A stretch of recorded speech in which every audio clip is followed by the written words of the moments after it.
बात है द्वापर युग की। एक बार महान तपस्वी ऋषि पराशर यात्रा करते हुए यमुना तट पर पहुंचे। वहीं उन्हें एक निषाद कन्या मिली जिसका नाम मत्स्यगंधा था। उसके शरीर से मछली के समान गंध आती थी।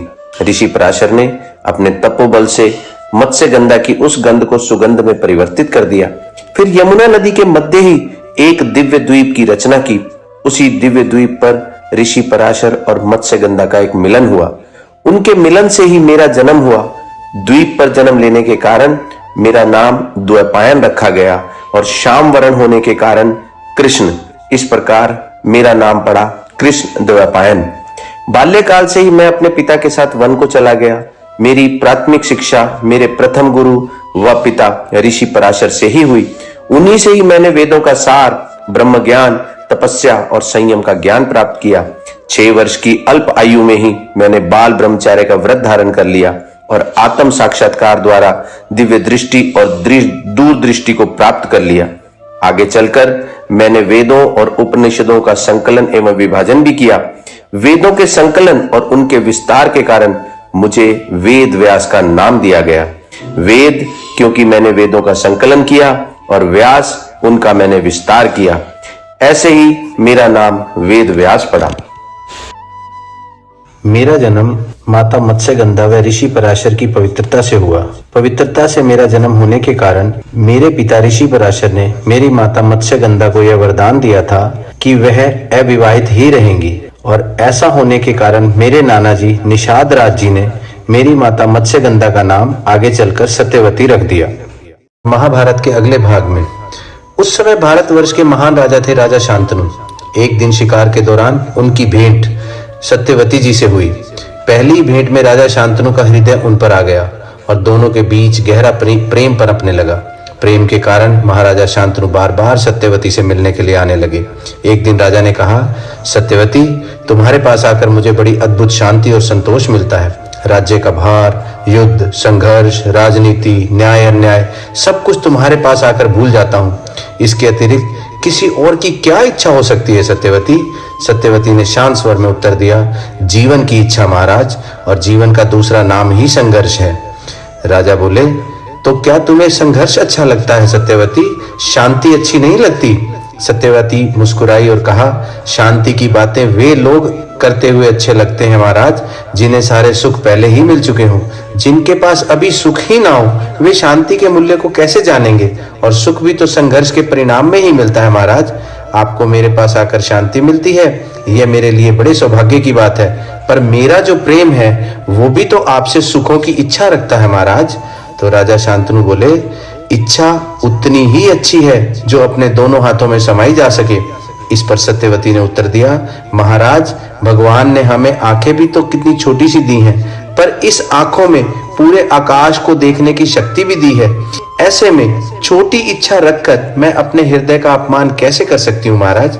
इस प्रकार प्रेम और विचारों का यह संवाद चलता रहा। कुछ समय बाद एक दिन राजा शांतनु पुनः अत्यंत प्रसन्न अवस्था में सत्यवती के पास आए और बोले, सत्यवती, आज मैं बहुत प्रसन्न हूँ। आज 16 वर्षों के बाद मेरा पुत्र मेरे पास लौट कर आया है। सत्यवती ने कहा, महाराज, आप तो प्रतिदिन मेरे पास आकर प्रसन्न होते हैं, पर आज तो आप प्रसन्नता अपने साथ ही लेकर के आए हैं। तो राजा बोले, मैं अपने पुत्र देवव्रत को युवराज घोषित कर उसे राजपाट सौंपकर तुम्हें महारानी बनाकर शांति का जीवन बिताना चाहता हूँ। तो यह सुनकर भौचक्की रह गई रानी सत्यवती।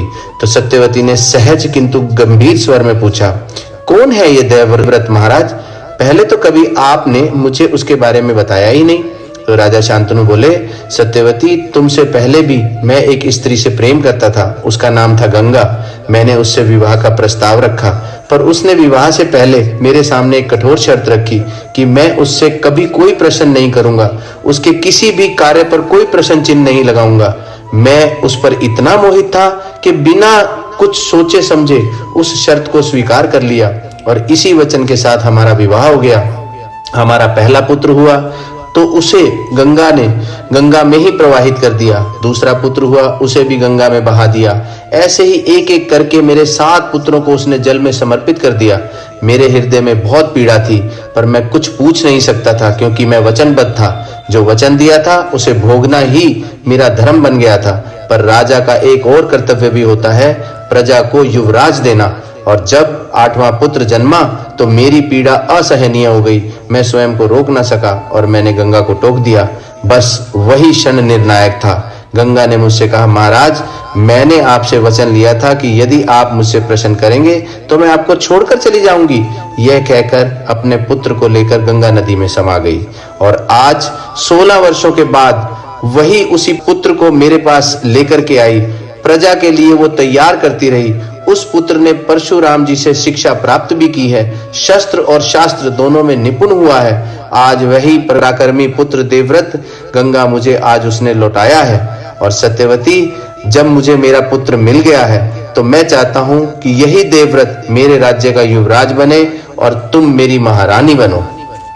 इस पर सत्यवती कहती हैं, महाराज, महारानी तो वो होती है जिसका पुत्र सिंहासन पर बैठे, दूसरी तो दासी होती है। तो मैं दासी का जीवन स्वीकार नहीं कर सकती महाराज। जब देवव्रत राजा होंगे तब मैं हस्तिनापुर के राजा की सौतेली मां कहलाऊंगी। और क्या स्थिति होगी मेरी उस समय, मेरी और मेरे पुत्रों की। वो सिर्फ हस्तिनापुर के चाकर बनकर रह जाएंगे। बड़े वृक्ष के नीचे छोटे वृक्ष तो क्या, घास भी नहीं उगती महाराज। इस पर शांतनु कहते हैं, मैं देवव्रत से अधिकार छीनकर तुम्हें नहीं दे सकता सत्यवती। तो सत्यवती कहती हैं, मैं रहूंगी तो हस्तिनापुर की साम्राज्ञी बनकर, अन्यथा नहीं। तो इस पर शांतनु कहते हैं कि देवव्रत से अधिकार छीनना अधर्म होगा, इसलिए वे सत्यवती की शर्त स्वीकार नहीं कर पाते। और फिर कहते हैं, यह तुम्हारी लालसा सत्यवती शरीर से ही नहीं, हृदय से भी रक्त बहाएगी। निष्कर्ष व सीख, ये था पहला कारण महाभारत के युद्ध का। तुम्हें क्या लगता है, महाभारत का युद्ध केवल द्रौपदी के चीरहरण के कारण हुआ था? यहाँ रानी सत्यवती की लालसा, कामना, इच्छा ने नींव रख दी थी इस युद्ध की। युद्ध तब शुरू होता है जब इच्छा अपनी सीमा लांघ जाती। इस किरदार से हमें सीखना है कि हम भी जो आज सत्यवती की तरह सोचते हैं, जो हाथ में आ सकता है उससे अधिक अभी चाहिए। और अचानक कामयाब होने का लालच हमें भविष्य में कभी सुख और शांति नहीं दे सकता। महाभारत के इस युद्ध का यही तो पहला कारण है। सत्यवती की इच्छा ने बीज बो दिया, असाधारण है।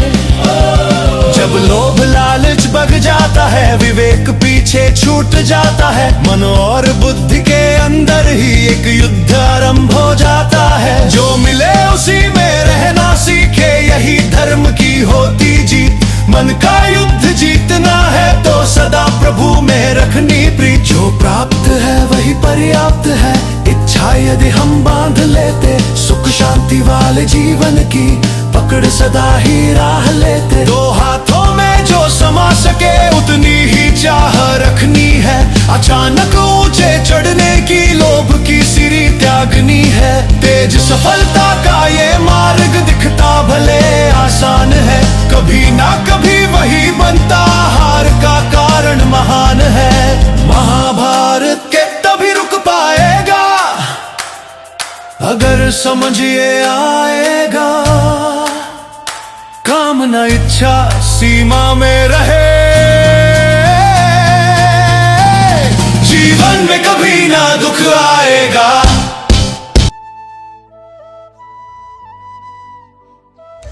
मैं वेद व्यास हूं, कथा में आगे। सत्यवती के इस संवाद के बाद राजा शांतनु बहुत उदास हो गए। राजा शांतनु अपने महल में घूमते रहते और सोच विचार करते रहते। ऐसा देखकर उनके पुत्र देवव्रत ने उनसे इस उदासी का कारण पूछा। उन्होंने उदासी का कारण ना बताया और उदासी का कारण देवव्रत खोजने लगे। और खोज करने के बाद वो सत्यवती के पास पहुंचे। तो देवव्रत सत्यवती जी से कहते हैं, हे देवी, मेरे पिताजी आपसे बहुत प्रेम करते हैं और आपसे विवाह करना चाहते हैं। तो देवी सत्यवती कहती हैं, मैं भी उनके वियोग से बहुत दुखी हूँ, परंतु यदि मैंने अपनी इच्छा को मारकर आपके पिताजी से विवाह किया तो मेरा हृदय सदा के लिए जलता रहेगा।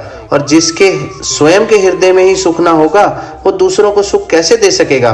ये विवाह मुझे सम्मान भी क्या दे सकेगा? तब देवव्रत कहते हैं, हे माता, आप राज्य की राजमाता बनेंगी, मैं आपको अपनी माता मान लूंगा और माता के योग्य आदर और सम्मान दूंगा। तब सत्यवती कहती हैं, जो माना जाता है वो सत्य नहीं आभास होता है, परछाई की तरह होता है। आप राजा बनोगे और आपके बाद आपके पुत्र राजा बनेंगे, तब मेरी संतानों का क्या होगा? उन्हें तो मछली पकड़ने का भी ज्ञान नहीं होगा, तो वो केवल दास बनकर रह जाएंगे। इसलिए तुम्हारे पिताजी को दोनों में से केवल एक ही सुख प्राप्त होता है। तब देवव्रत कहते हैं, नहीं देवी, मेरे पिता को दोनों सुख प्राप्त होंगे और वो भी एक साथ। मैं देवव्रत आज प्रतिज्ञा करता हूं कि मैं हस्तिनापुर का राजा नहीं, दास बनकर जीवन व्यतीत करूंगा। आपके पुत्रों को ही राज्य दिलवाऊंगा, उनका भविष्य हमेशा के लिए सुरक्षित रहे, इसलिए स्वयं कभी विवाह नहीं करूंगा, अपना परिवार नहीं बनाऊंगा और आजीवन ब्रह्मचार्य का निर्वाह करूंगा। ऐसी प्रतिज्ञा सुनकर राजा शांतनु कहते हैं, ऐसी भीष्म प्रतिज्ञा, इतना बड़ा पिता पर उपकार, तुम अद्भुत हो पुत्र। मैं तुम्हें इच्छा मृत्यु का वरदान देता हूँ। तुम्हारी इच्छा पूछे बिना यमराज भी तुम्हारे पास नहीं आ पाएंगे। तुम्हें सदा लोग भीष्म के नाम से संबोधित करेंगे। आयुष्मान भव पुत्र। निष्कर्ष व सीख, ये था दूसरा महाभारत के युद्ध का कारण। यह वही क्षण था जहां मनुष्य इतिहास से बड़ा होने का प्रयास करता है और ज्ञान के बाद अहंकार के लिए निर्णय का परिणाम जीवन में बहुत बड़ा द्वंद्व लेकर आता है। भीष्म, जिसका अर्थ है भयानक, ये थी ऋषि वेद व्यास के किरदारों को नाम देने की सार्थकता। ज्ञान के बाद विनम्रता और धैर्यता अमृत के समान है और ज्ञान के बाद अहंकार जहर के समान है। जैसे भीष्म पितामह की कई पीढ़ियों ने इस परिणाम को भोगा, तो क्या त्याग हमेशा धर्म का ही होता है? अहंकार में किया गया त्याग भी कभी कभी विनाश की सबसे शांत शुरुआत होता है। तो ये था दूसरा कारण। मैं वेद व्यास हूँ। महाभारत के अगले पड़ाव में सत्यवती के पुत्रों का जन्म व विवाह। देवव्रत की भीष्म प्रतिज्ञा के पश्चात राजा शांतनु का विवाह सत्यवती से हुआ और राजा शांतनु के दो पुत्र हुए, चित्रांगद और विचित्रवीर्य। ये दोनों ही भीष्म के सौतेले भाई लगते थे। चित्रांगद एक वीर और पराक्रमी राजा बने, परंतु उनका अंत राजा बनते ही बहुत जल्दी एक गंधर्व के साथ युद्ध में हो गया। और विचित्रवीर्य दुर्बलता का प्रतीक। विचित्रवीर्य बहुत अल्प आयु में राजा बन गए। एक बार भीष्म रानी सत्यवती से कहते हैं, मैं चाहता हूं कि पिता शांतनु की भांति विचित्रवीर्य का नाम भी प्रजा में आदर से लिया जाए। नशे में धुत रहने के कारण ये राजपाट को अच्छे से नहीं चला पा रहे हैं। इस पर सत्यवती ने कहा, तो फिर भीष्म इसका विवाह करवा दो। जीवन का भार ही जीवन का बहुत बड़ा शिक्षक है। यहाँ काशी नरेश ने अपनी तीनों कन्याओं अंबा, अंबिका और अंबालिका का स्वयंवर रखा है। तुम जाकर हस्तिनापुर का प्रतिनिधित्व करके उन्हें जीत कर ले आओ। भीष्म काशी के स्वयंवर में पहुंचते हैं, परंतु स्वयं के लिए नहीं, विचित्रवीर्य के लिए हस्तिनापुर के प्रतिनिधि बनकर आते हैं और वहां चलकर स्वयंवर में उद्घोष करते हैं, मैं यहाँ हस्तिनापुर का प्रतिनिधित्व करने आया हूँ। यहाँ उपस्थित सभी राजाओं को मेरी सामर्थ्य की परीक्षा लेने का अधिकार है। स्वयंवर में आए अधिकांश राजा भीष्म के पराक्रम से परिचित थे। अधिकांश राजाओं ने युद्ध से पहले ही हार मान ली, पर वहां पर एक राजा उठे, राजा शाल्व। उनके उठने का कारण युद्ध नहीं, उनका प्रेम था। वे राजकुमारी अंबा से प्रेम करते थे। राजकुमारी अंबा भी उनसे प्रेम करती थी। कुछ ही क्षणों में युद्ध आरंभ हुआ। भीष्म ने शाल्व को परास्त कर दिया। तब भीष्म अंबा को शाल्व के साथ विवाह करने के लिए छोड़ दोनों राजकुमारियों अंबिका और अंबालिका को लेकर खुशी खुशी हस्तिनापुर आ जाते हैं। हस्तिनापुर में विचित्रवीर्य का विवाह अंबिका और अंबालिका से हो रहा होता है। उसी समय अंबा रोती बिलखती सभा में प्रवेश करती है और कहती हैं, भीष्म ने महाराजा शाल्व को पराजित किया। और महाराजा शाल्व ने कहा, मैं विजित वस्तु को स्वीकार नहीं कर सकता। भीष्म ने तुम्हें जीता है, इसलिए अब वही तुम्हारे पति हो सकते हैं और मैं यहाँ भीष्म के साथ विवाह करने आई हूँ। इस पर भीष्म कहते हैं, मेरा सामर्थ्य मेरा नहीं है, मेरे सारे कर्म हस्तिनापुर के लिए हैं। मैंने आजीवन ब्रह्मचर्य का व्रत लिया है देवी। तब अंबा कहती हैं, मैं वही व्रत तोड़वाने तो आई हूँ। व्रत और प्रण तोड़ने से नरक की प्राप्ति होती है और मैं चाहती हूँ भीष्म तुम नरक भोगो। इस पर रानी सत्यवती कहती हैं, तुम्हें न्याय की नहीं प्रतिशोध की जरूरत है अंबा।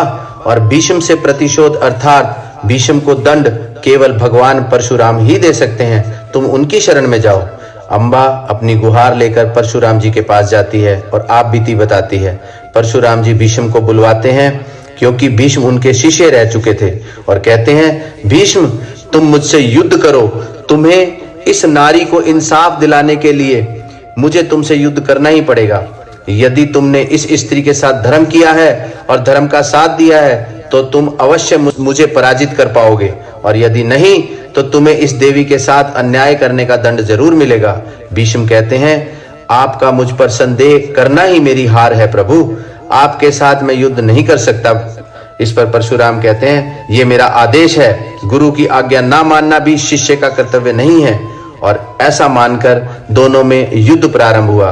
भयंकर युद्ध, कोई हार ही नहीं रहा था, कोई जीत ही नहीं रहा था। दोनों ने ब्रह्मास्त्र को निकाला। इस ब्रह्मास्त्र को निकलते देख शिव जी वहां पर प्रकट हुए और परशुराम ने कहा, हे शिव जी महाराज, इस देवी को न्याय चाहिए। शिव जी महाराज ने अंबा से पूछा, क्या चाहती हो अंबा? तो अंबा कहती हैं, मैं इस भीष्म की मृत्यु का कारण बनना चाहती हूँ। तो शिव कहते हैं, मैं प्रतिशोध के कारण उत्पन्न हुई मनोकामना कभी पूर्ण नहीं कर सकता। हाँ, तुम किसी अच्छे कार्य के लिए, हित के कार्य के लिए भीष्म की मृत्यु का कारण जरूर बन सकती हो, तो मैं तुम्हारी यह मनोकामना अवश्य पूर्ण करता हूं। और ऐसा कहकर शिव अंतर्ध्यान हो गए और अम्बा ने भी अगले जन्म में आने की बात कहकर अग्नि समाधि ले ली। निष्कर्ष व सीख, ये था युद्ध का तीसरा कारण और किरदार, अम्बा। अम्बा ने अपनी सुखद हो सकने वाली जिंदगी को, सारी शक्ति को भीष्म से बदला लेने में लगा दिया। स्वयं को जीवन के लायक बनाने की बजाय अपने 2 जीवन प्रतिशोध की आग में झोंक दिए। कभी कभी कोई ऐसी ही घटना हम मनुष्यों की सारी योजनाओं को तोड़ देती है और मनुष्य उस आघात को अपने जीवन का केंद्र बिंदु मानकर जीता रहता है। क्या मनुष्य का भविष्य मनुष्य की केवल योजनाओं अर्थात प्लानिंग्स के आधार पर ही बना होता है? नहीं, कभी नहीं। जैसे किसी ऊंचे पहाड़ पर चढ़ने वाला उस पहाड़ की तली पर बैठकर प्लानिंग करता रहता है, क्या वही योजनाएं उसे पर्वत की चोटी पर पहुंचा देती हैं? सच तो यह है, वह जैसे जैसे ऊपर चढ़ता है वैसे वैसे नई चुनौतियां, नई नई मुश्किलें सामने आती हैं और वो हर पल अपने अगले कदम का निर्णय करता रहता है। प्रत्येक कदम पर उसे अपनी योजनाओं को बदलना भी पड़ सकता है और पुरानी योजनाओं के साथ चलना भी पड़ सकता है। इसलिए वह नई कोशिश और नया प्रयास हर पल करता है। वह पर्वत को अपने लायक नहीं बनाता बल्कि खुद को पर्वत चढ़ने लायक बना देता है। क्या जीवन के साथ भी ऐसा नहीं है? जब मनुष्य जीवन के किसी भी एक अवरोध, हर्डल, ब्रेकर या इंसिडेंट को अपने जीवन का केंद्र बिंदु मान लेता है, तो अपने जीवन की गति को ही रोक लेता है, तो वह अपने जीवन में सफल नहीं बन पाता और न ही सुख और शांति को प्राप्त कर पाता है। जीवन को योग्य बनाने के बदले स्वयं को जीवन के योग्य बनाना ही सफलता और सुख का एकमात्र मार्ग है। अम्बा की तरह इस अम्बा के किरदार से हमें सीखना है कि हमें पुरानी बातों को दिल से लगाकर कभी नहीं बैठना चाहिए। रोज नई राह खोजकर अपने आप को इस सुंदर जीवन के लायक बनाना चाहिए।